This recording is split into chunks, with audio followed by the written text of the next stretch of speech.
कमाल और उसकी चप्पल। एक समय की बात है, एक गांव में कमाल नाम का एक लड़का रहता था।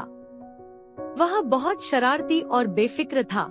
दिन भर खेलना, हंसना और मस्ती करना ही उसका काम था। कमाल की 5 बहनें थीं और भले ही वह अपनी शरारतों से उन्हें परेशान करता रहता, लेकिन उसकी बहनें उसे बहुत प्यार करती थीं।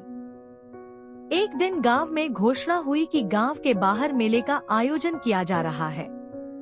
चारों ओर ढोल की आवाजें, हंसी और रंग-बिरंगे दुकानों की रौनक थी। कमाल तो जैसे खुशियों से उछल पड़ा। वह तुरंत मेले जाना चाहता था। शाम को वह अपनी 2 बहनों के साथ मेले गया। उन्होंने झूले झूले, मीठी गुड़ की टॉफियां खाईं और कठपुतली का खेल देखा। कमाल हर दुकान पर दौड़ता, अपनी बहनों का हाथ खींचता और हंसी से लोटपोट हो जाता। वापस लौटते समय रास्ते में उसे एक बड़ा भूसे का ढेर दिखाई दिया। वह खुद को रोक नहीं पाया और उस पर चढ़कर खेलने लगा।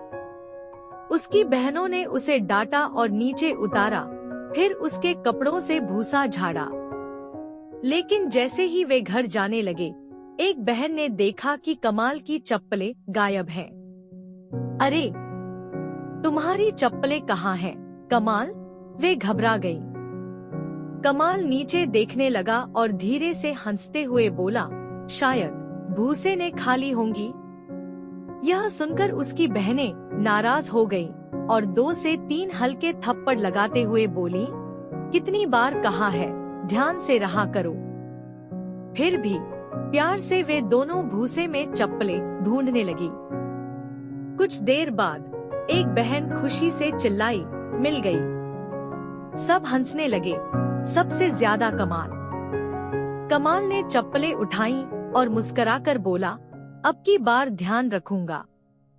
उसकी बहनों ने मुस्कुराते हुए उसे गले लगाया और तीनों शाम के सुनहरे आसमान के नीचे घर की ओर चल पड़े, थके हुए लेकिन खुश और प्यार से भरे दिलों के साथ। सीख: परिवार हमें कभी-कभी डांटता है, लेकिन वह डांट हमेशा प्यार से भरी होती है।